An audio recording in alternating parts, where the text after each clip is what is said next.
Blue जोनमा जाउँ।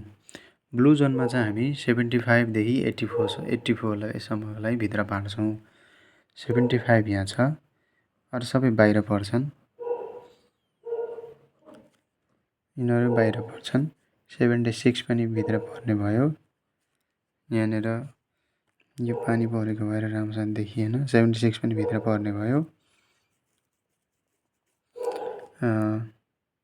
80 पनि पर्ने भयो। 76 पर्ने भयो। 80 यहाँ हुन लागेन है, म यस्तो गर्छु। 80 पर्ने भयो।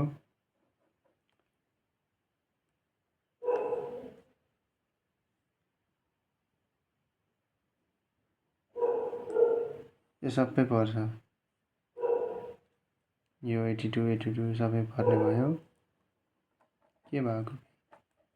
इङ्क सक्यो यस्तो छ। माइलो यो भयो।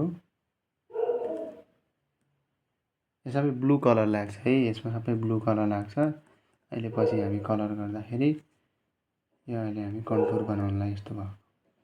सबै पर्यो। हामी 75 भन्दा हामीले ठुलो अङ्कलाई भित्र पार्ने र सानो अङ्कलाई बाहिर पार्ने। 75 भन्दा सबै ठुलो हाने हो कि होइन? सबै यो सबैमा हामी ब्लू लाउँछौँ है पछि सबैमा। यहाँ पुरै सबैमा ब्लू लगाइदिनु।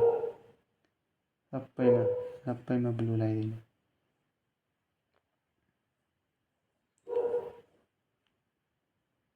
सबैमा ब्लू।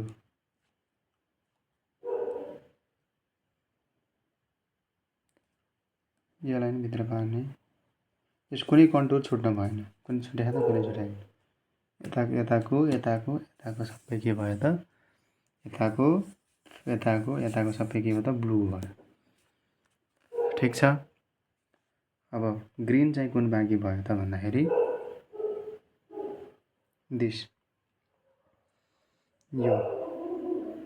अब जति बाँकी रहन्छ नि ब्लू लगाइसकेपछि त्यो सबै के भयो त? ग्रीन भयो। ल ग्रीन भयो। ग्रीन 75 भन्दा मुनि। ठिक छ।